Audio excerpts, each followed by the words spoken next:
evening, everyone, and welcome to our webinar. First Folio, Foolery, the family story behind the mask of William Shakespeare. My name is Rosemary Loughlin, and I'm absolutely thrilled to have you all here this evening. This is our first webinar in quite a while. You may be aware that during the COVID years, the DVS hosted a number of very successful webinars. There was one entitled The Food of Love, which focused on musical instruments and music at the time of Edward de Vere. And we also had Band of Brothers, which focused on contemporaries of Edward de Vere, particularly writers. This evening's webinar will be focused on the First Folio, and we're still very much in that 400th centenary anniversary of the publication of the First Folio in November 1623. Our previous webinars also were punctuated with some lovely interludes, and I'm delighted to say that we have some of those this evening as well. And we have some beautiful acting renditions presented by our actors, Richard Clifford, Annabel, Leventon, and Costa Charles, who I'll be introducing shortly. Now, before I introduce you to our two speakers this evening, I would just like to say a little bit about the format of the webinar. So there are going to be two presentations, each of which is about 20 minutes in length. And after the two presentations, there's going to be an opportunity for you to put some questions to the speakers in relation to their presentations.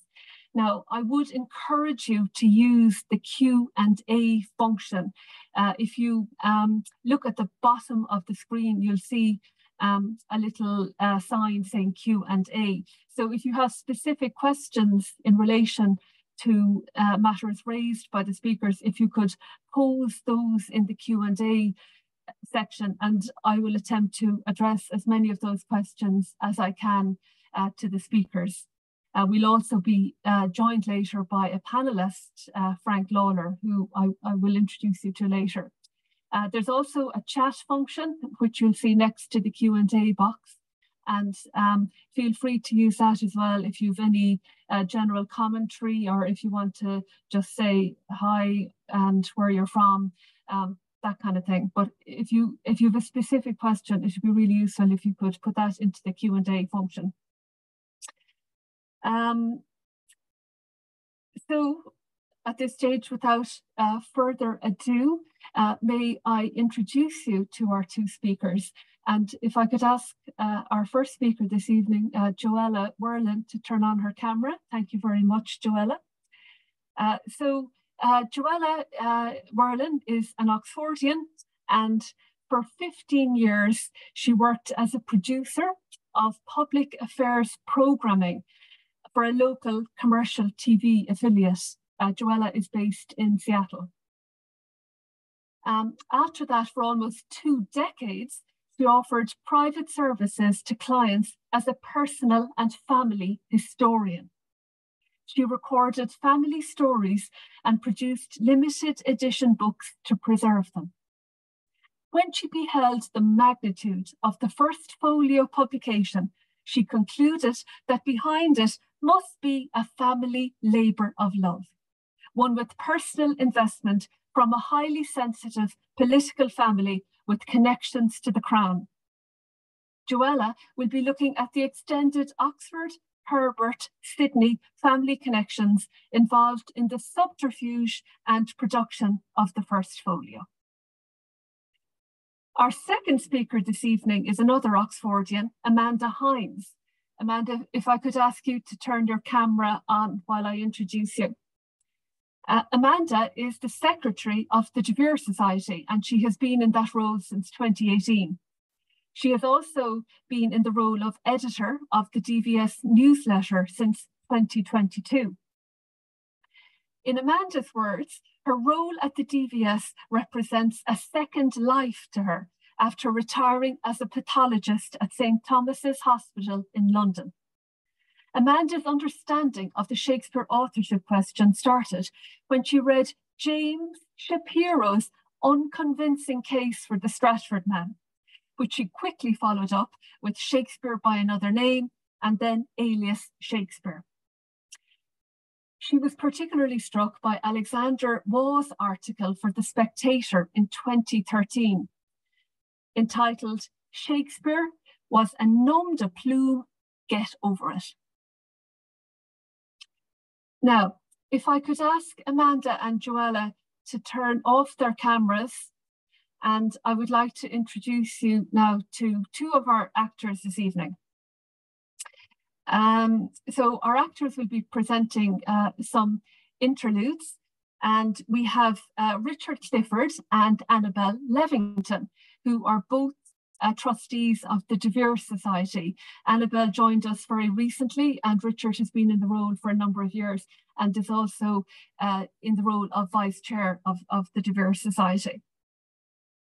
Now, this first interlude this evening is a rendition from the prefatory material of the First Folio, the Noble Brethren speech, and by Hemmings and Condell. When Annabel and Richard are finished, we're going to go straight into Joella's presentation, and I will join you then after that. So Richard and Annabel, please go ahead. Thank you. For the most noble and incomparable pair of brethren, William, Earl of Pembroke, Lord Chamberlain to the King's most excellent Majesty, and Philip, Earl of Montgomery, gentleman of his Majesty's bedchamber, both knights of the most noble order of the Garter, and our singular good lords. Right honourable, whilst we study to be thankful in our particular for the many favours we have received from your lordships, we are fallen upon the ill fortune to mingle two the most diverse things that can be, fear and rashness, rashness in the enterprise and fear of the success. But since your lordships have been pleased to think these trifles something heretofore, and have prosecuted both them and their author living with so much favour, we hope that you will use the like indulgence towards them you have done unto their parent. There is a great difference whether any book choose his patrons or find them. This hath done both. For so much were your lordship's likings of the several parts when they were acted, as before they were published, the volume asked to be yours.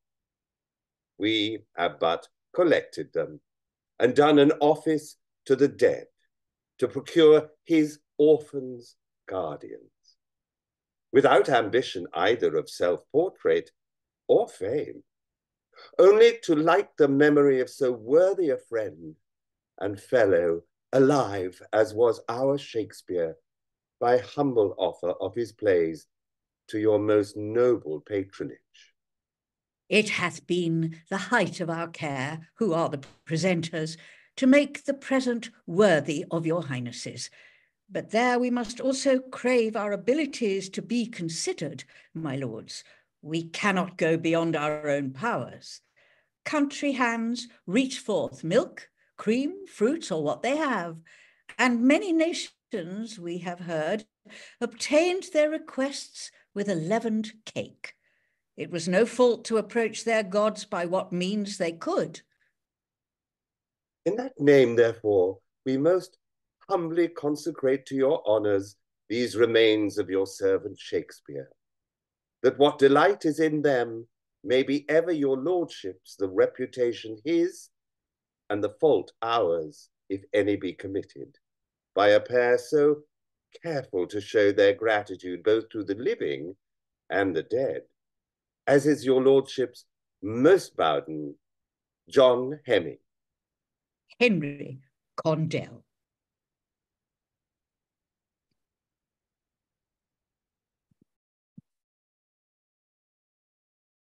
Oh, thank you. Thank you to our dramatic duo, and thank you everyone joining this webinar. I'm excited that you are curious to examine a more credible story behind the creation of the First Folio of Shakespeare's plays than the claim for the fictional Bard of Stratford upon Avon. I set out my hypothesis in last July's DVS newsletter that publishing the plays ascribed to Mr. William Shakespeare was a family enterprise, that the extended family of Edward de Vere initiated and financed the Folio project, and that the family fostered the authorship deception. Let me share my thinking with you. So, let's begin with our title, First Folio Foolery, 1623, the family story behind the mask of William Shakespeare. The Foolery quote is apt. Some form of the word fool appears over 400 times in the works of Shakespeare.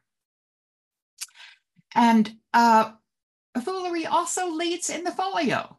Amidst all the brouhaha over the 400th anniversary, there's far more focus on the few pages that precede the plays than on the plays per se. I call this the tale that shakes the dog. The tale, 11 pages of deliberate foolery to introduce the volume. The dog, 890 pages of Shakespeare plays. The Stratford version is that the plays were found, dusted off, and assembled from the playwright's spot-free copies by his good actor friends John Hemmings and Henry Condell. This is absurdly unrealistic, but I hold that these actors, in fact, had a serious role in the success of the project. Let's look at the folio dedication. The Hemmings and Condell dedicate the plays, trifles they call them, to the two most noble brethren, William, Earl of Pembroke, and Philip, Earl of Montgomery. Right away, we see family connections. Philip is the husband of Susan Vere, the youngest of the three daughters of Edward de Vere and Anne Cecil. Philip's brother, William, is the King's Lord Chamberlain, his chief of staff, who enforces crown authority over theaters and printing presses, among other concerns. Note that the family name Herbert does not appear here. So, who were the family members behind the folio publication? Consider first who had the manuscripts when Edward de Vere died in April 1604. I believe that well before his death, Edward had already entrusted them to his eldest daughter, Elizabeth, and her husband, his close friend and collaborator, William Stanley, Earl of Derby. Amanda Hinds will have much more to say about William Stanley. I cannot fathom where those countless pages of manuscripts were kept early on, but I suggest they were soon moved to Wilton House, where William Herbert, Earl of Pembroke, was then Lord of the Manor. The Herbert family appears directly in the scene when Susan Vere married Philip Herbert, only months after her father died. The wedding, a grand event hosted and paid for by King James, was followed by 7 performances of Shakespeare plays. Susan's mother-in-law, Mary Sidney Herbert, the Dowager Countess of Pembroke, knew the de Vere family well. Years earlier, the Herberts tried to negotiate a marriage between their son, William, and Bridget Vere, Susan's middle sister. I will say more about the formidable Mary Sidney Herbert later on. Let's look, however, at the theater connections. The tangle of family connections and relationships will make you dizzy. In 1594, a quarto of Titus Andronicus shows it had been performed by servants of the Earl of Derby, Earl of Pembroke, and Earl of Sussex. And in 1595, we see that a version of Henry VI, Part 3 was performed sundry times by the servants of the Earl of Pembroke. Well, who were these earls? In early 1594, the Earl of Derby, here named, most likely was Ferdinando Stanley, who had founded the important acting company Lord Strange's Men. But he was Earl for less than a year when he died of poisoning. The earldom then passed to William Stanley, who married Elizabeth de Vere in 1595. The Earl of Pembroke was Herbert Henry, Earl for 30 years from 1570 until his death in 1601. He married Mary Sidney, his third wife, in 1577, bearing their sons William and Philip. The Herbert home was Wilton House, the grand estate outside of Salisbury, where these plays were performed, as were others into the reign of King James. The Earl of Sussex from 1583 to his death in 1593 was Henry Radcliffe, who inherited the earldom from his brother Thomas. The family connections now are mind-blowing. One mere example. Thomas had first been married to Elizabeth Roseley, the aunt of Henry Roseley, and his second wife was Frances Sidney, sister of Mary Sidney. Why the foolery? Why would the de Vere, Sidney, Herbert families want to conceal the identity of the playwright behind the pen name William Shakespeare?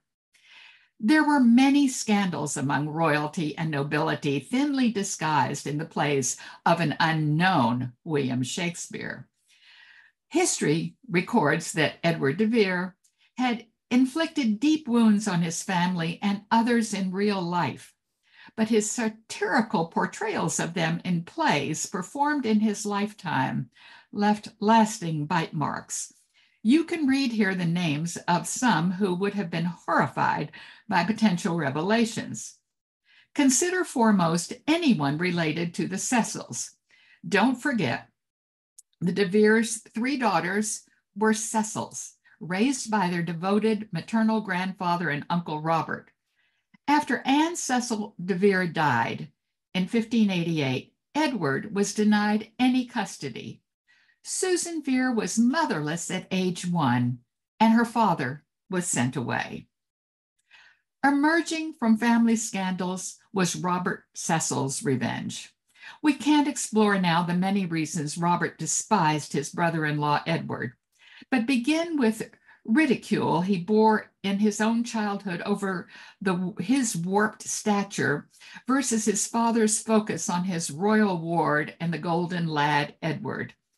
Add Edward's cruel behavior toward Robert's sister Anne, his mother's hatred of Edward, and his father's heartbreak, losing both his daughter and wife a year apart. Cecil got his revenge after he became a power in James's court. When Queen Elizabeth died in 1603, Oxford wrote a pathetic letter to Cecil complaining about his financial woes and exile from his family. He called his life a shipwreck. Cecil arranged with King James to renew Oxford's £1,000 annuity. Let's call that what it was, hush money, not a lifeline, but a rope around Oxford's neck. See here a clear example of Cecil's cunning to wipe out Edward's reputation and create a new Shakespeare persona. Cecil was in charge of the grand procession leading to James's installation as king in 1603. The king's players, among other notable servants, received scarlet red cloth for robes to wear for the coronation. Who leads the list recorded in royal archives? William Shakespeare. Look at the spelling. To my knowledge, this is the first hard evidence connecting a person, the player, certainly not Edward de Vere, with his name spelled just as the playwright's name would show in the First Folio 20 years later. Note also here John Hemming's name, which is important for a different argument. The folio deception, I believe, required separate arenas of activity. Can my construct be proven? Of course not. But great lengths were taken to conceal whoever was behind this huge project. I suggest that the Tale was staged at Wilton House, the vast Pembroke estate where the project could be planned, and thousands of pages of manuscripts protected from prying eyes and gossip. William, Earl of Pembroke, in my view, plotted the scheme, even though he was at court most of the time, where he had authority over every key function required for this complex project. He also wielded influence as Chancellor of the University of Oxford until his death. Pembroke brought in Ben Jonson, who was at the height of his popularity at the time. Jonson had long been his friend and was on his Lord Chamberlain's payroll. In my view, Ben Jonson was the genius behind the First Folio, not the plays, but the storybook itself, and I'll refer to more on that later. Susan Vere, Edward's beloved youngest daughter, I believe, was one of the two beating hearts behind the project. She was the blood relation. There are numerous tributes to her praising her virtues and piety, including from folio publisher William Jaggard and from Ben Jonson. A revealing eulogy to her concludes, "In thy name there is a tomb, if the world can give it room. For of Vere and Herbert's wife outspeaks all tombs, outlives all life." What can that mean? We can only guess at her role. In these years, Susan had a young family, faced many personal tragedies, and had a rotter of a disloyal husband. We must also give place to Mary Sidney. While she didn't live at Wilton after her husband died, it was still her home. Given her ancestral ties with Queen Elizabeth, her friendship with King James, her reputation as a poet and translator, her experience in publishing, it is inconceivable to me that she would not have been a key figure in this enterprise. Before we chase the dog, consider the challenges of transforming manuscript into readable copy for typesetting. What did the family inherit in 1604? 2,000, 3,000 manuscript pages on sheets and scraps of paper of different sizes, drafts, sketches, different versions. Who sorted it all out? See this example from the play Sir Thomas More in A Hand No One Has Proven. I estimate 3 of these manuscript pages were equal to about 1 typeset folio page. Who edited and rewrote this page in order for typesetters to know how to set it? How many mistakes and changes were made through the process? Someone had to have final editorial authority. Who might that have been? But first, let's consider a few facts about the folio. Half of the 36 plays had never been published in any form, including 9 of the 14 comedies. 10 plays are significantly different from any published version. That means there were 28 plays to work on. Consider the logistics. In those days, plays didn't roll off a press. Each page of text was separately printed, each book assembled by hand, a laborious, time-consuming process too complex to discuss here. The cost per copy in 1623, based on 1 recorded sale to a man of known wealth, was about £1. There are no facts to support the number of copies allegedly produced. Where was the demand? Who bore the expense? Recovering investment could not have been the objective of this publication. Now let's look at the dog. How this great beast was bred defies imagination, but neither then nor now could you produce a volume of this magnitude without a dedicated executive editor with final authority for the content.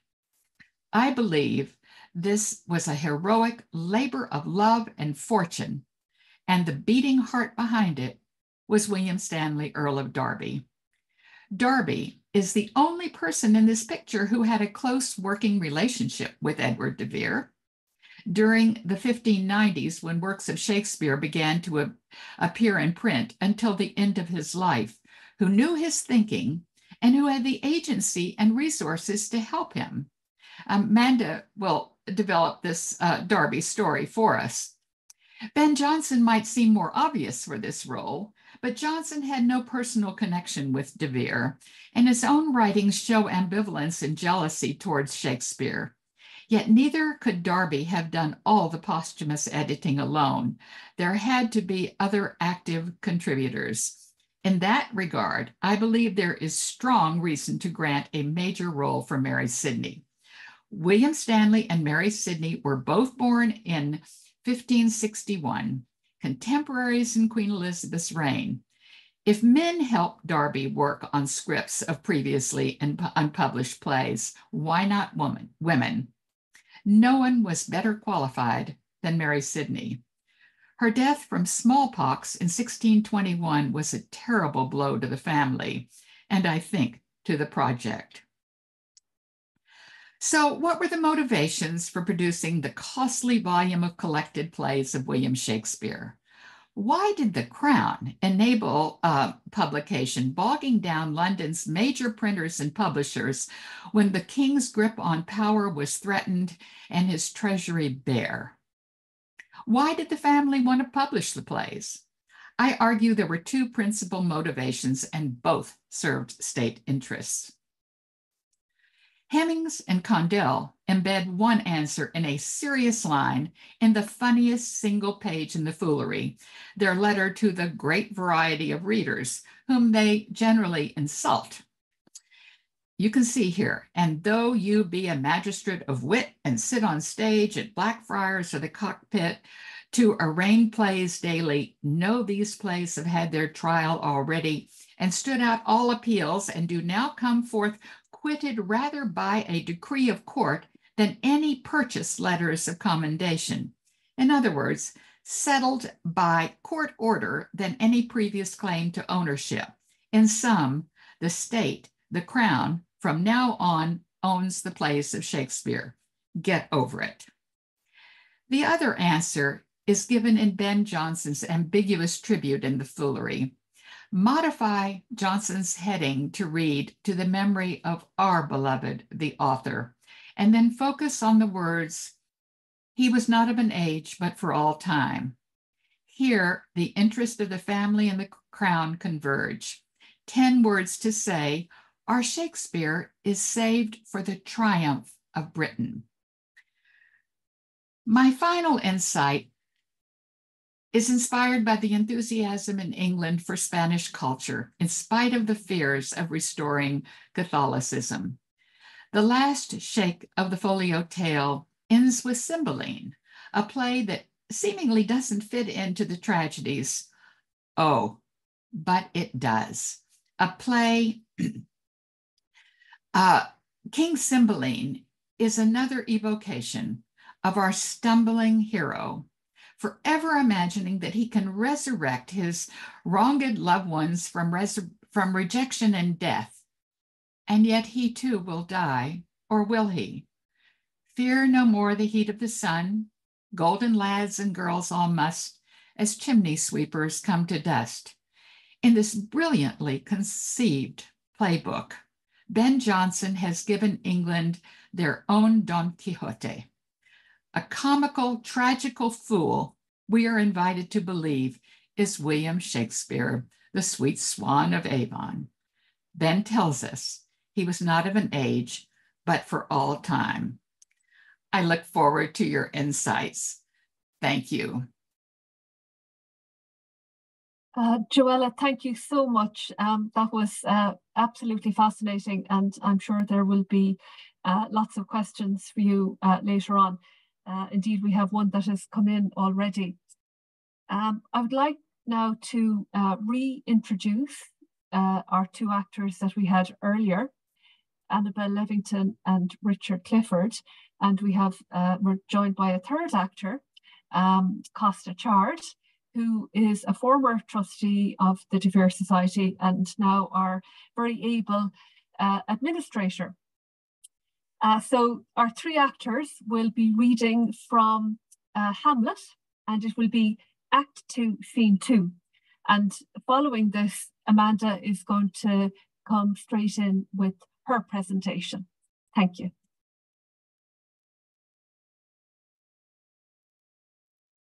And she saw Pyrrhus make malicious sport in mincing with his sword her husband's limbs.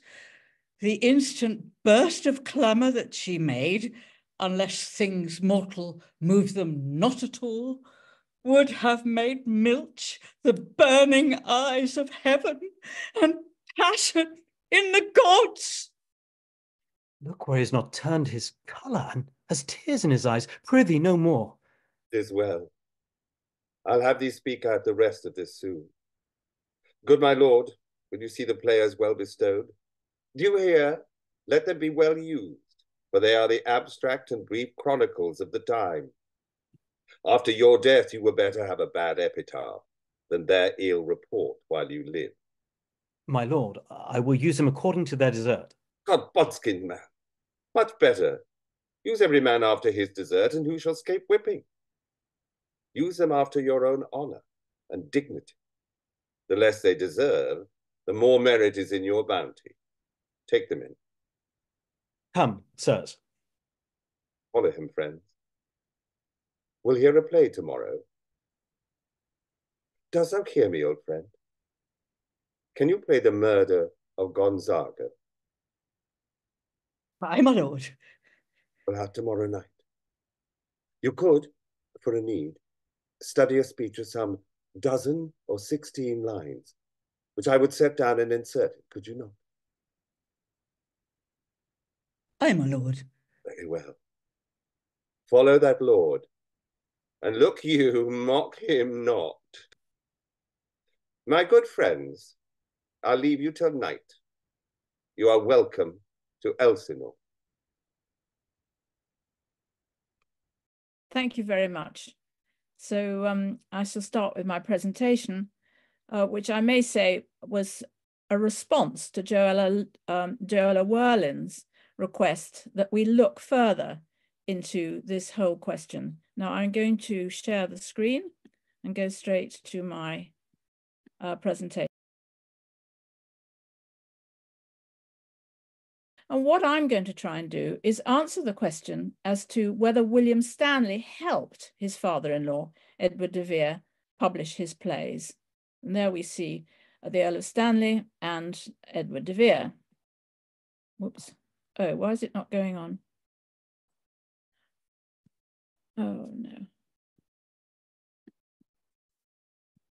There we are.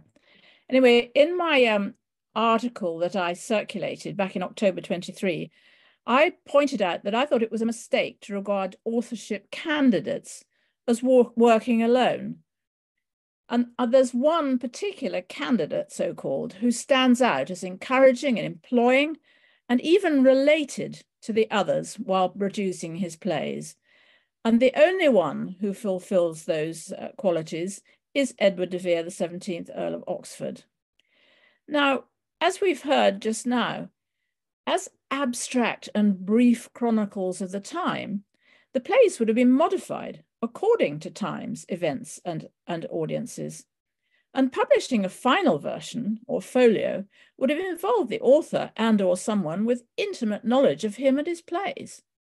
So who was willing and able to help edit and publish the plays while maintaining the author's distinctive voice and sense of humour?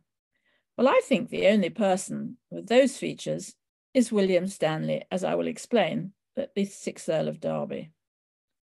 Now, even John Thomas Looney emphasised that chronology was very important and looking at Stanley's possible role in the plays of William Shakespeare. And he thinks that it was rather later rather than earlier in the story. And this is something which I agree with completely. And I'm going to use B.M. Ward's book, The 17th Earl of Oxford, as a sort of template to explain what was happening in the very early days of the plays being written to later on when they were eventually published. Now, this book is interesting in a number of ways. Captain Ward provides a barely concealed overview of the Shakespeare-Oxford question in the early 20th century. He was asked by the publisher, John Murray, not to write about authorship, but he managed to do so in interludes alongside his formal biography. Now, Jim Warren's introduction in this latest edition is well worth reading, as much as anything else, for the footnotes and commentary on reactions at the time to this restriction. So I'm using the contents page of that book to look at these 4 interludes. And the first 3 demonstrate what was going on in very early days, before either the Earl of Derby or indeed William of Stratford would have had anything to do with the plays. So let's look at the first interlude. A crown of bays does that man wear, that triumphs over me. Black and tawny will I wear, which morning colours be. Now, Edward Oxford wrote that as early as 1576, when he just got back from his 18-month trip to Italy and France. Now, at that stage, he wasn't concealing the fact that he was writing poetry. Indeed, he rather wanted to be the poet laureate.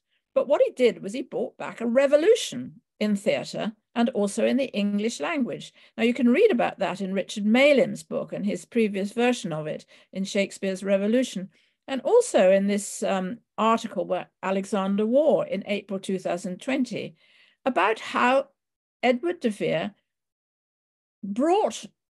renewed the English language and made it understandable to ordinary people. That's why we go on quoting it endlessly. Then the next point that he makes in his little interludes is about Lord Oxford's euphuists. Now, the euphuists were named after 2 novels, The Anatomy of Wit and Euphues His England, which was supposedly written by John Lilly. But as Gabriel Harbury very rudely says, that he was as mad a lad as ever twanged, never troubled with any substance of wit, not very polite. And even B.M. Ward gives the impression that he thinks that Edward de Vere had rather more, had a very close hand in the writing of these plays, and also, sorry, these 2 novels, and also the plays, which were later played by John Lilly at the Blackfriars Theatre. So these are highly suggestive of involvement of Edward de Vere and the forthcoming works of Shakespeare. And then we move on to Lord Oxford's actors. We're all back in the 15th, 17th and 80s, you see. Now, the actors were first played at court and also the Inns of Court, and then they spread the word to the populace. And this justified the 1,000 a year, which was paid by the Queen from as early as 1586, when he was writing plays, the histories, almost as propaganda to show how brilliant and successful the Tudors were. And as B.M. Ward, I imagine she got her money's worth. She usually did. So this was all happening very early on in the story. This is when the plays were first written and played as brief chronicles of the time.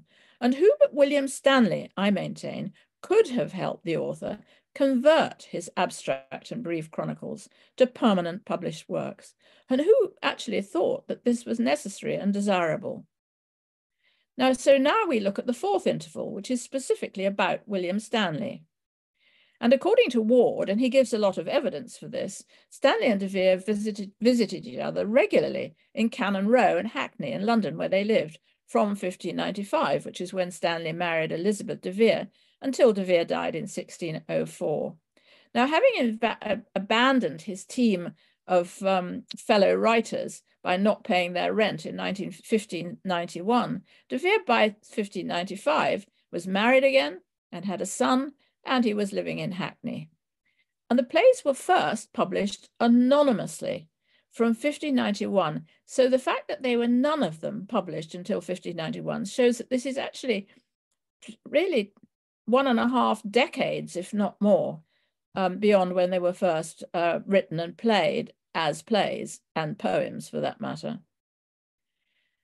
And according to Ramon Jimenez in Shakespeare's Apprentice, these anonymous plays were quite clearly early versions of the plays we know as Edward de Vere's under the name of Shakespeare.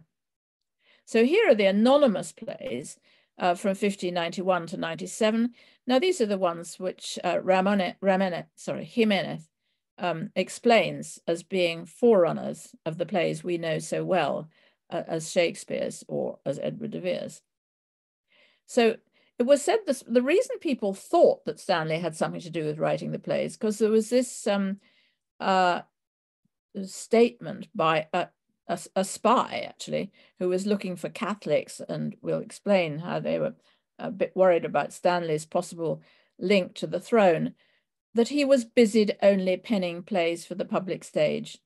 And there's no doubt that these plays from 1598 to when Edward de Vere died certainly do have allusions, if nothing more, to the Earl of Derby. Now, you see that anonymous plays went on being played, often with similar names, and it is quite intriguing to know how they did go on being published. But the ones on the right-hand side are the ones which were attributed to Shakespeare, and they have the titles that we know so well and which are used in the First Folio. So for evidence for Stanley as Shakespeare, there is plenty of evidence for it. On the whole, it shows that it's very similar than the evidence for Edward de Vere. It shows that they were both noblemen, for instance. It's because they were both noblemen. Spenser's poem, in which Etienne seems to describe William Stanley, shows that he probably could write, and he could even probably pen poetry. And our English Terence, Will Shakespeare, suggests that some people may have thought he was a front man for the plays. But that's the sort of evidence there is. Joella's mentioned the acrostic in the First Folio, which is what John Rollitt decided was evidence for him being the writer, but that is in the First Folio, the Foolery part of the First Folio. So I'm not going to go on more about that. But what about the plays that were published after de Vere died? And the one that I think is particularly interesting and seems to say something is Othello. Now, this was published in 1622, and it was published at the Eagle and Child shop in London. Now, this actually is a publishing house which is very closely used by the Derby family. The Eagle and Child is their symbol, in fact, and this is just before the First Folio. And in it, the printer, Thomas Walkley, writes this extraordinary introduction to Othello, in which he says, to set forth a book without an epistle were like to the old English proverb, a blue coat without a badge. Now that could relate to the Earl of Oxford without his badge of a boar, and the author being dead. And he is clearly saying the author is dead in 1622. And that is the message of this so-called epistle, which is instead of a dedication. But later the same year, the same publisher publishes another book, Lazarillo de Tormes, in which he goes to great lengths to dedicate it to the Earl of Derby, William Stanley's wife and family and children. And also he points out that William, Earl of Derby, is a fruitful branch of the ancient and illustrious House of Oxford. He doesn't mention the illustrious House of Derby. So he's clearly very much on the side of his father-in-law, Edward de Vere, the Earl of Oxford. So why was he able to publish these plays before and after his father-in-law died? And because he had to also publish published and unpublished manuscripts, or somebody did. Now, Stanley had a close relationship with the Herbert Sidney Pembroke family before and after Susan married Philip Herbert, which was only 6 months after her father's death. And the Herbert brothers later were trustees for his son. So he was very close to that family, there's no doubt, part of the extended family. So who was he? Well, we know he was the brother of Ferdinando, Lord Strange, that the family had an intense interest in the stage. Strange's men joined Leicester's men. They became Derby's men when Ferdinand was probably assassinated in 1594. And Stanley was an authorship candidate since slightly earlier than Edward de Vere. And the book, The Mask, Behind the Mask of William Shakespeare, has been beautifully translated and annotated by Frank Lawler, who we have on our panel. And there's a review in a recent newsletter by Michael Delahoyd explaining about this. And it doesn't really convince you that he was the author Shakespeare, although he certainly had something to do with it.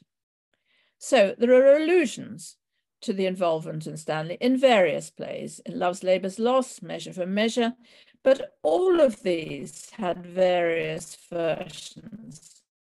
There's other evidence that I haven't mentioned.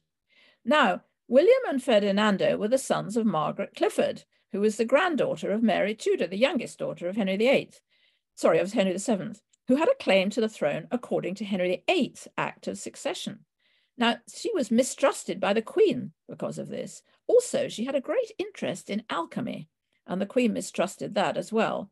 And Stanley was also interested in alchemy, and he was a friend of Dr. John Dee, and he had links to Christian Hermetism, which I've referred to a book by Jane Nelson, which has been published very recently about this.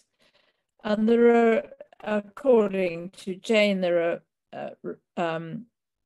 there's allusions to Hermetism in Love's Labour's Lost, King Lear, Othello, and The Tempest. So how did I get to think that Stanley had a role in these plays? And I'd like to thank Peter Dixon for writing Bardgate, and for Heward Wilkinson for sending it to me, alerting me to the role of Stanley in the plays. He challenged what he called the mono-Oxfordian theory, and I may say he still does. And also Margot Anderson, who said that the role of Stanley needed to be investigated, and she emphasized, and this is her quotation from her, Oxford's distinctive voice throughout the plays. And that's something I think we cannot get away from. So the plays still sound like they're written by one person with a distinctive voice. So we have these two potential authorship candidates at the beginning of the last century, Abel of Franck and Thomas Looney, having put forward these two people. Now, the case for Derby, according to Looney, and this was in an article he wrote back in 1922, which was republished in the Shakespeare Oxford Fellowship, Shakespeare, Lord Oxford or Lord Derby. And as he says, the case is hopeless. There's no other word for it. Derby lived till 1642 and didn't write any sonnets or plays after his father-in-law died. And I maintain he wasn't around earlier on when the plays were first written and played. So should this be the last word, or did he protest too much? So that's just a question I'm not answering. But I think Derby, I'm not alone in saying that Derby may have assisted his father-in-law in the actual penning of Shakespeare's plays. And Looney said that in his own book, Shakespeare Identified, on page 448 to 9. So the hypothesis that Derby helped Oxford is supported by eminent Oxfordians, including Looney, Anderson, and Warren. As to his role in the First Folio itself, the enormous amount of work in its production must have involved someone or more than one person who had intimate knowledge of the plays and their author. And to my mind, William Stanley, the 6th Earl of Derby, is by far the most likely. So in summary, Stanley repeatedly spent time with his father-in-law when the plays were published and may have edited them after de Vere died. De Vere was infirm, he was short of money, and he needed help. He must have possessed manuscripts since he himself had modified them for different audiences, events, and time. Now, Stanley contributed to some of the plays, certainly ideas, and helped edit them, while retaining de Vere's distinctive voice, pragmatism, and sense of humour. Without Stanley, might the plays and the First Folio have been lost to posterity?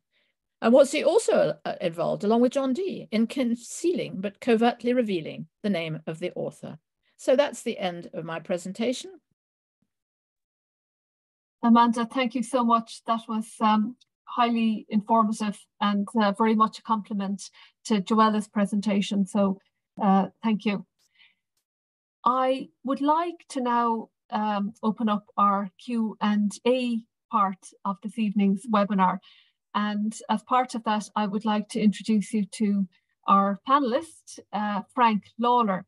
Amanda mentioned Frank in her presentation, and we're thrilled to be joined by Frank this evening. Frank is an actor, and as you would have heard in Amanda's presentation, he did a retranslation of Abel Lafranc's work, which was published in 1918 and 1919, Sous le Masque de William Shakespeare, Under the Mask of William Shakespeare, where the author put forward the Earl of Derby as a possible candidate. And so we're thrilled to be joined by Frank with his expertise. And Frank informs me that he undertook the translation during the COVID years, and that it was a great way to spend some of his time during that awful era. So maybe if I turn now to some of the questions that have already been raised in the Q&A, and I'll take them in order as they come. And Catherine Sharp posed the very interesting question, of course, as to whether the library at Wilton House has been fully inventoried. Joella, would you know the answer to that by any chance? There was in 1642 a very serious fire at Wilton House, and a great deal of the library was destroyed. There's argument about how much of it was destroyed, but Philip Herbert, who was the only one of the characters here in this discussion, except who was still alive. I think William Stanley, Derby, died in that year, but he was very distraught about the fire. So I think that there is no evidence left at Wilton House.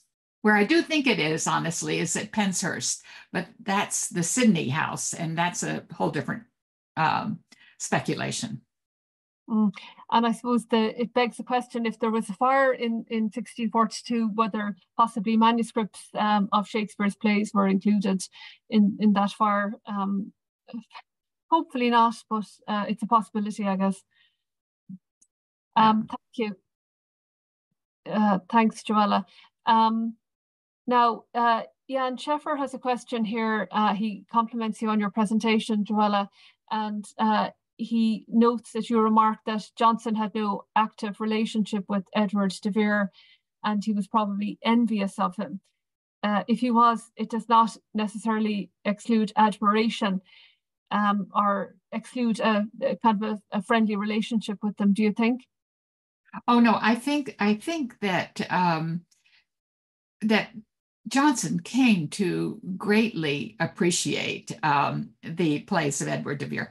But I'm saying that, in Edward de Vere's lifetime, he really didn't know Edward de Vere. He may have met him, but he wouldn't have worked with him during the lifetime. And since most of these plays weren't published, I'm just simply asserting that I don't think that that Johnson was involved in the editing with Derby on the plays, because I just don't think he had that history. I mean, John Florio may well have been involved.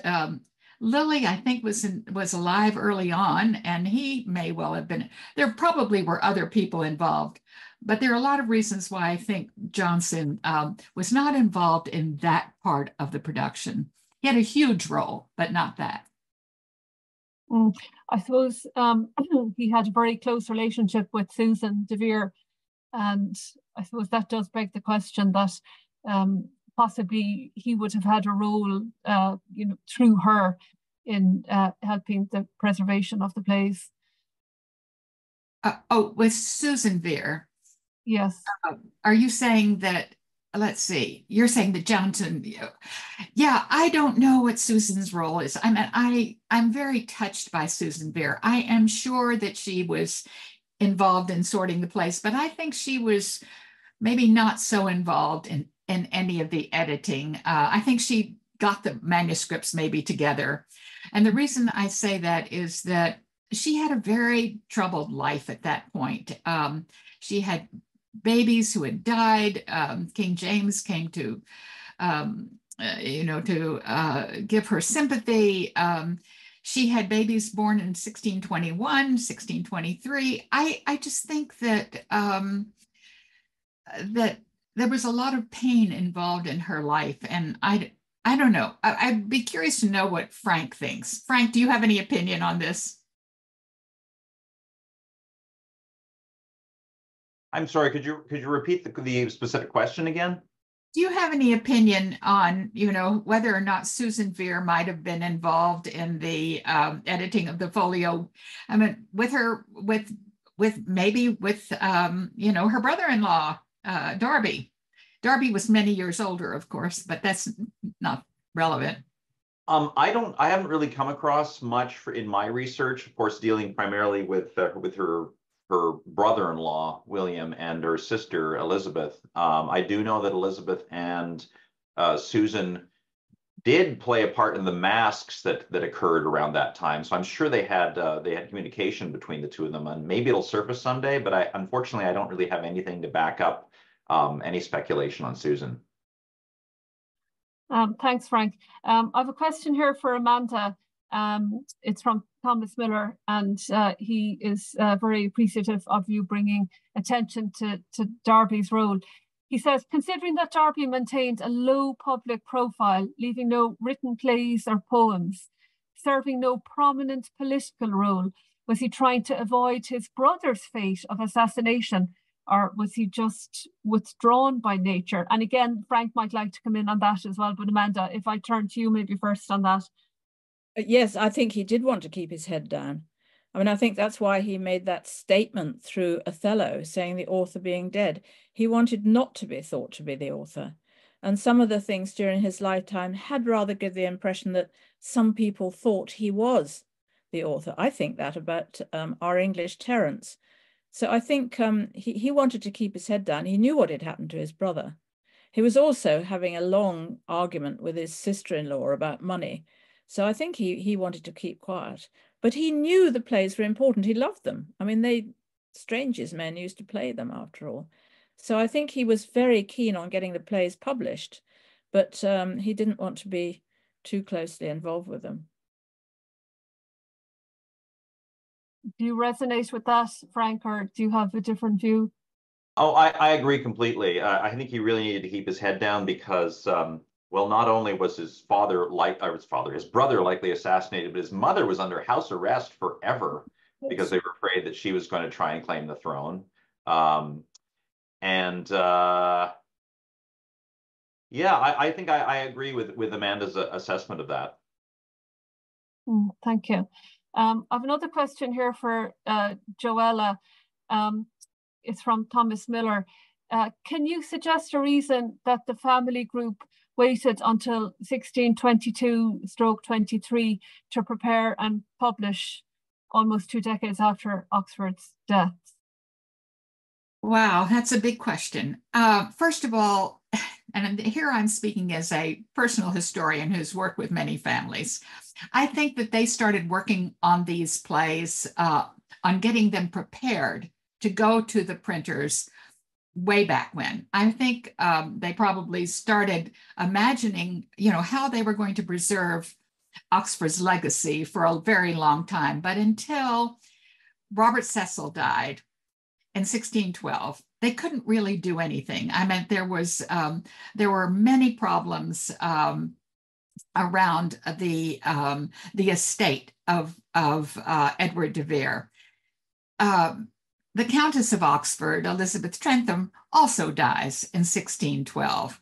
And we know that from her last year, she was really fighting for the rights of and ownership of her son. And her son, Henry, was in a lot of trouble. I mean, Henry was, I think, probably a disappointment to his father. I mean, Henry left us nothing that gives us any sense that he honored and praised his father. And in fact, there's evidence to the contrary that I grant you, it comes from Monstrous Adversary, the scathing biography of Edward de Vere.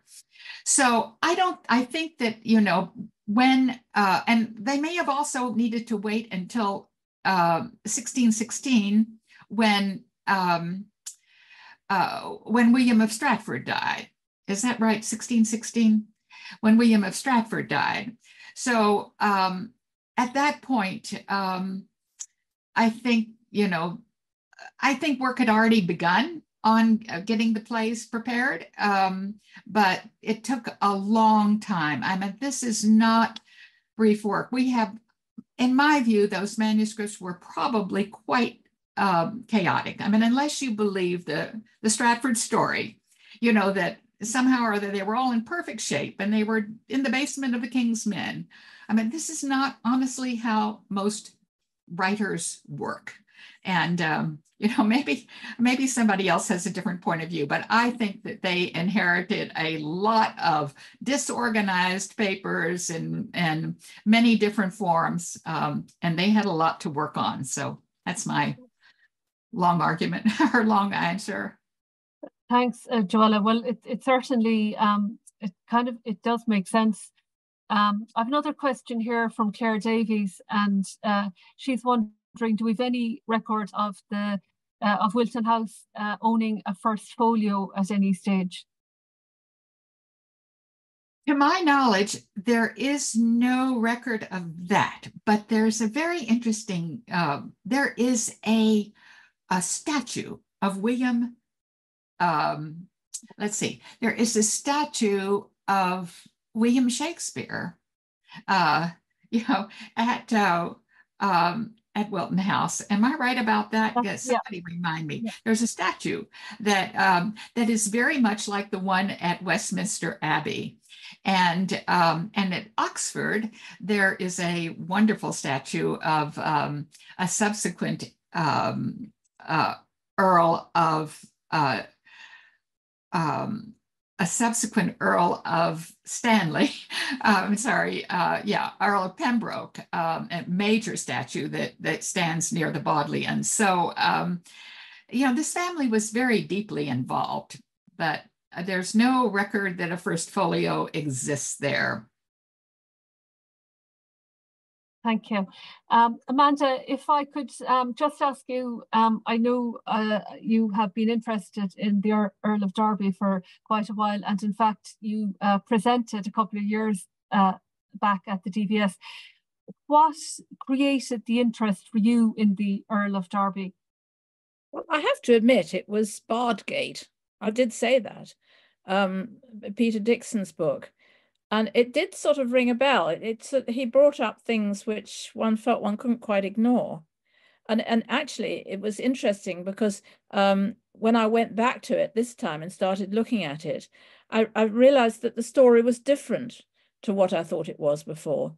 And what it showed is this extraordinary business of that 5 years when the play's using the name William Shakespeare as a pseudonym was exactly when he seemed to be working with when Derby was working with Oxford. It seemed to fit. It's not so much, I can't really say there's any evidence except the stuff that B.M. Ward has told us about, but it just makes sense. And there he was, and he was in a place, and he did know how to write. It's not that he didn't know how to write, he certainly did. And he could have helped him get it together. And he clearly, I mean, one of the things I'm very struck with is, even though I do think he influenced some of those plays, there are definite allusions to things he knew about, particularly in Measure for Measure, for instance. There are parts of the story which come from him, but at the same time, they always, apart from the distinctive voice, they end up with the same, as it were, storyline and the pragmatic ending and the sort of humanist approach. I get the feeling that whoever helped him deal with these different brief abstract and brief chronicles of the time understood the sort of underlying format of the plays, with a reconciliation at the end, for instance. And these are still found in the plays. And I think he must have really been very fond of his father-in-law and understood what he was trying to do with his plays. Thanks, Amanda. Going back a little bit to the whole question of manuscripts, which is always a highly fascinating and speculative area of going down a rabbit hole. I have a question here from Catherine Sharp. And if Robert Cecil and King James were the state, do you think that, you know, if they're being the ultimate owners, is it more likely that the plays were destroyed or stored, saved somewhere in secret? Again, very much an answer of speculation. But if you have any theories, it would be interesting to air them, Joella. Wow. You know, in some ways, I believe they were deliberately destroyed. I think that there were many hands in the plays, in the format, in the way that they appear in the First Folio. Remember, 28 of them, 18 of them had never been published before. And 10 of them are substantially different. So what was the original manuscript looking like? We don't really know. And it's possible that there were important papers that were at Wilton House that, you know, that this is one of the reasons why it was such a tragedy when the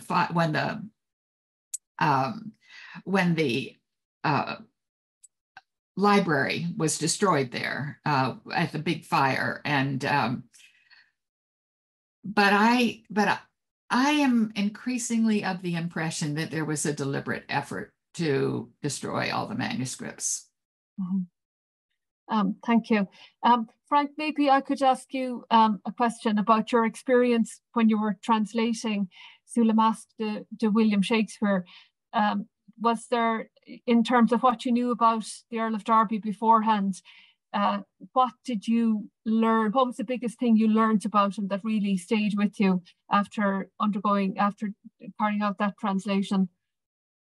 Well, there are a couple of things. Like, I actually had not known much about him until I was sort of following down the rabbit hole of why were all these academics around the turn of the 20th century denigrating anybody who didn't have academic credentials. That was their way of saying, oh, these people don't know what they're doing. All of these people who are challenging the traditional man from Stratford. And then this incredible French academic, Annabel de France, who was very well respected, just basically came out and said, no, this is hogwash. And I thought, who is this man? And that's what got me into reading Le Franc and then becoming familiar with Derby. So that's how I first came across him. But what stayed with me, a couple of things. One is that Derby had a very, very similar temperament to de Vere, to his father-in-law. He seemed to be quickly angered, really jealous at times, horrible with money, and peripherally associated with theater. And oddly similarly, if you look at the relationship between, or the parallel between the records we have for Derby and the records we have for the Stratford man, you have things that are mostly of a financial nature, except of course, Derby would be talking about like leasing out huge estates, etc., trying to deal with the horrible ongoing lawsuit with his sister-in-law. But every now and then, a random burst of a connection with the whole Shakespeare canon, like his association with Oxford, the letters from the spies about him penning plays, the time he spent with John Dee. And then you think of, from the Stratford man's perspective, you have nothing has to do with theater, except every now and then there are things about, well, fabric for James's coronation, rings for Hemmings and Condell and the will. So there's something's going on here where you get the idea that I get the impression that on the one hand, there's this covering up of anything to do with the theater for Derby and this planting of evidence on William of Stratford. So these two Williams, these two WSs, these two William S's, William Stanley and William Shakespeare, are intertwined in the mystery in a way that I had not been aware of before doing this translation. Thank you. Thanks for that, Frank.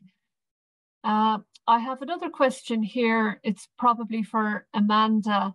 The questioner, Ken Harold, notes that John Dee passed in 1608 or 1609. So how influential could he have been regarding the authorship?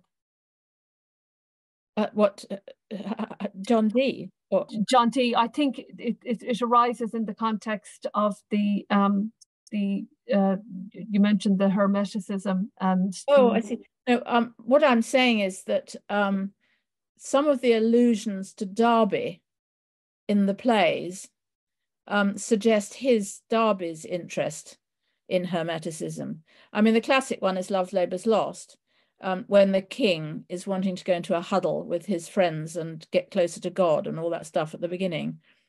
Now, it doesn't go right through the play, as always. It ends up with a rather pragmatic ending. But there's no doubt that that first bit is rather certainly an allusion to Hermetism. And the other fact about it is that that William Stanley did used to very regularly visit John Dee. I mean, his mother was very keen on alchemy and things and magic and stuff. And he used to, on the way going up north to Latham House, he very regularly stopped off and spent time with John Dee, even when the Queen had given him a job in Oxford. So he used to go there. It's in his diary, so you can see exactly when he did go. So I think he was quite close to him. Now, I don't think that says anything very much about the plays, frankly, but it does say that he had an interest in that side of life. And that is where there are allusions to Derby in the plays. For instance, especially in The Tempest, full foul and fire and everything, there's all sorts of rather hermetic allusions there to the separation of the soul and the body and things like that. Now, they don't necessarily sort of follow it through the whole story, but the plays, particularly in Love's Labour's Lost, Measure for Measure, no, not Measure for Measure, King Lear, even, when he's sort of trying to find himself towards the end, there are allusions there to sort of hermetic thought. It's true, but I mean, I don't think that means it only is very true to say that Stanley did have a very close relationship with John Dee. He did go and visit him. Now, what they were discussing is another matter. Possibly. If I could just, sorry. I think I can just add to what Amanda said, just in addressing the question about, like, well, you know, John Dee died in 1608. I think long before that date, he had sort of become a persona non grata. I know that his heyday was in the late 16th century. Amanda, would you agree? Because he kind of, I think at one point, well, certainly was not in very much favor in the Jacobean era, because his stuff would have been viewed as very suspect. No, absolutely. In the Jacobean area, he was not regarded as a good thing. But back in the 16th century, he was. And he was one of the people who was out in Europe looking at these matters in Europe. When actually the plays of Shakespeare were played in Europe extraordinarily. And this was something that Dee was actually in cahoots with Walsingham. So at that stage in Elizabeth's reign, it was quite different, because Elizabeth was quite a follower of John Dee. You're quite right that in King James's reign, it was completely different. That's true. And he had to really keep his head down a bit, although the Queen had given him that post out in Oxford, and they didn't take that away from him. Or was it Manchester? No, it was Oxford. I can't remember if it was Manchester, wasn't it? Where they used to go, yeah. Thank you, Amanda. I have another question here. I think it's addressed to Joella. The question comes from Jack Shuttleworth, and it says, given her religiosity in her published works and her brother's antipathy to de Vere's works, how do you conclude that Mary Sidney Herbert had a hand in the First Folio? Oh, well, first of all, again, this is a long story. Remember, I mean, the world changed very substantially between 1603 and 1623. That was a very huge transition in English outlook and thinking, and the reign of James was very different from the reign of Queen Elizabeth. Mary Sidney was a very close friend of King James, and through her life, and she was she hosted him at Wilton House, and of course they were her husband was hosting Shakespeare plays at Wilton House before he died. So unless you believe that Mary Sidney was, sort of off somewhere and not involved in any of this, clearly, she had an interest in the plays of Shakespeare. Her sons were very important to her. So as important as her brother was, who I think who clearly she loved very dearly. Considerable time had passed. This was a new era, and there is evidence in a book by Margaret Hannay called Philip's Phoenix, which is about Mary Sidney, that Mary Sidney knew Shakespeare. Margaret Hannay covertly kind of leads you to understand that we're talking about Edward de Vere here. But the plays were performed at Wilton House. So her sons were very deeply involved. I think she was very close to her daughter-in-law. Her daughter-in-law's best friend was Mary Sidney Roth, Mary Sidney's granddaughter, who had an affair and her cousin William, Earl of Pembroke.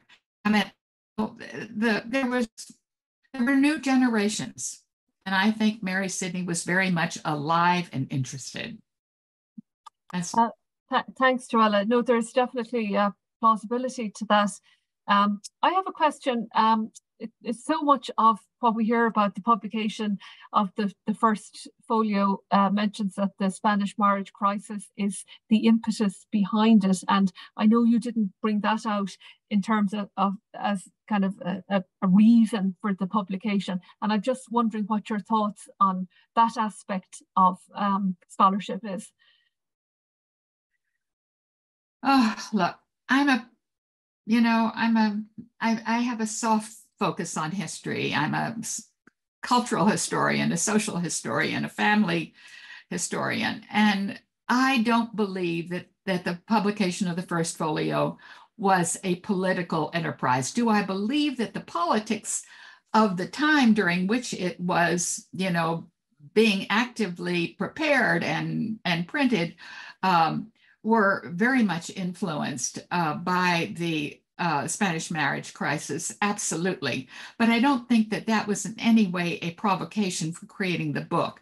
Henry Vere, we haven't talked about Henry de Vere, but of that band of brothers in the family, Henry de Vere was he was the troublemaker. No question, they were all on the Protestant side. But after all, Philip and William both worked for King James. They weren't going to compromise their positions by getting embroiled in Charles's marriage, however much they may have rejected it. Henry de Vere, and of course, Derby kept a low profile. We know that. Henry de Vere is the one who was the troublemaker, and he was in prison. He was in prison after the marriage crisis was over, and the publication, and up until almost the day in which the first issues of the First Folio came out. So I actually think he may have been in prison because he objected to the publication of the folio. Maybe that's not a very good answer, but as I said, I'm not a political historian. It just doesn't make sense to me. I also would say sometimes I make an analogy between, and there are no historic analogies, but between the marriage of Harry and Meghan in Queen Elizabeth II's reign and Brexit.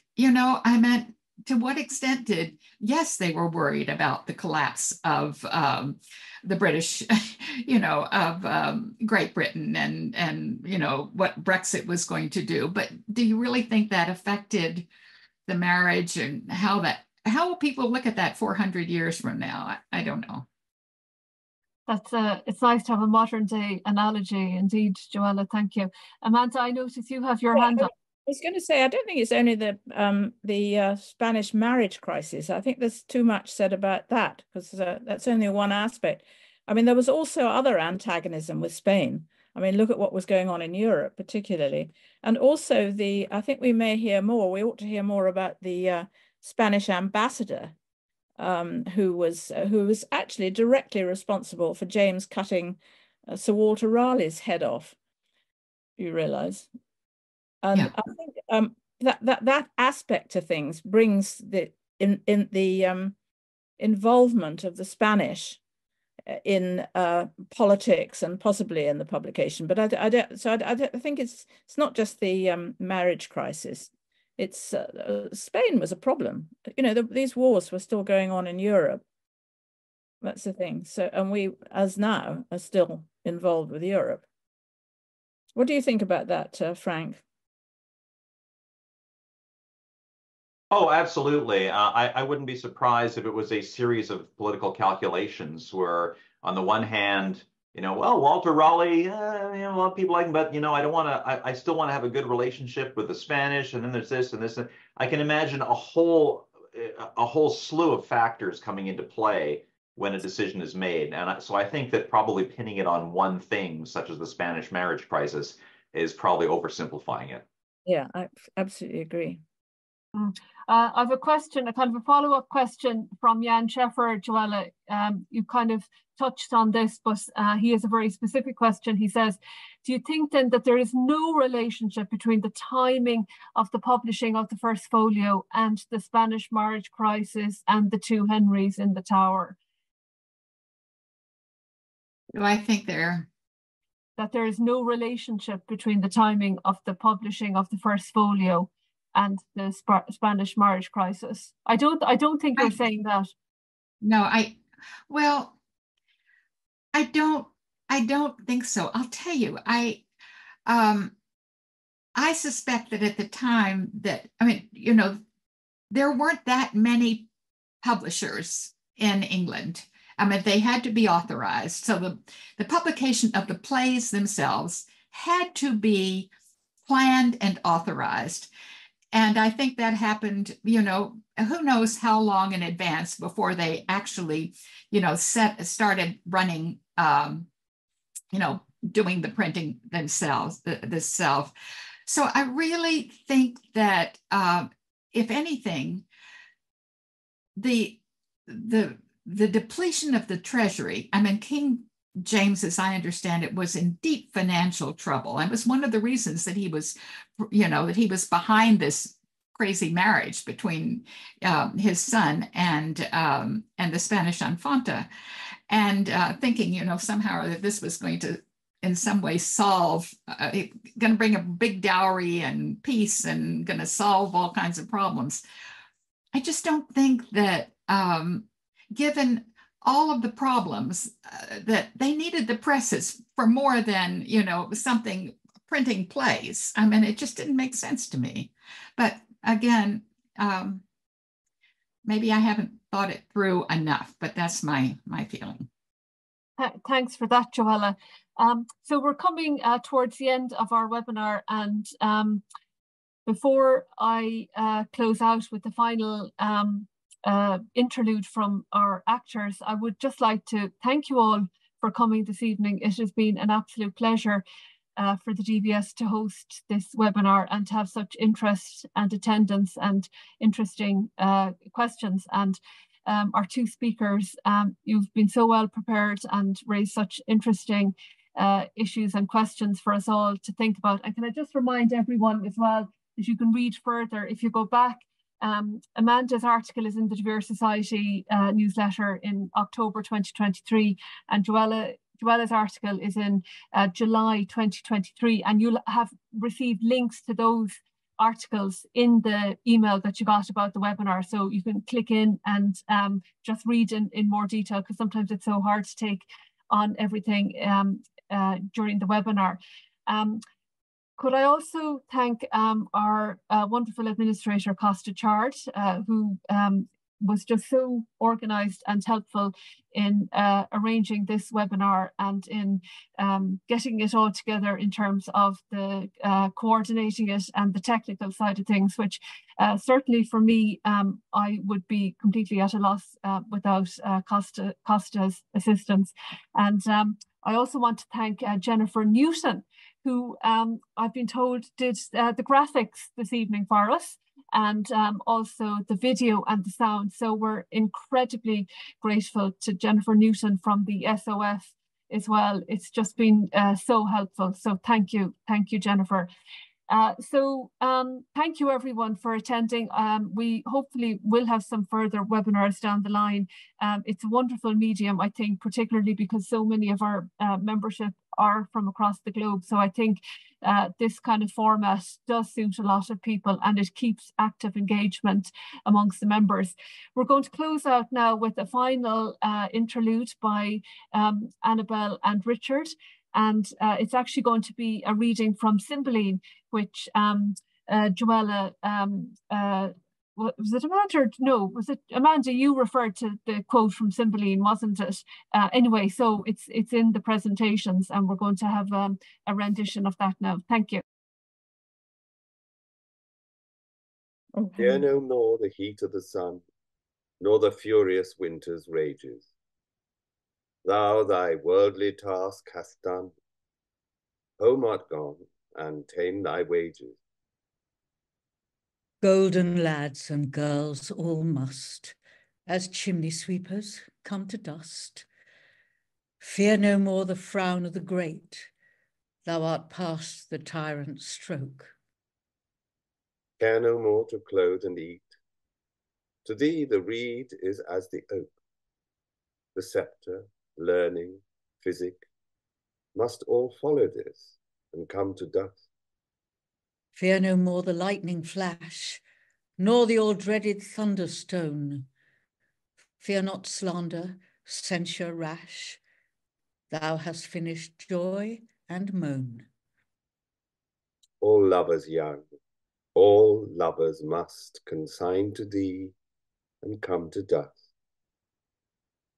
No exorciser harm thee, nor no witchcraft charm thee. Ghost unlaid forbear thee, nothing ill come near thee. Quiet consummation hath, and renowned be thy grave.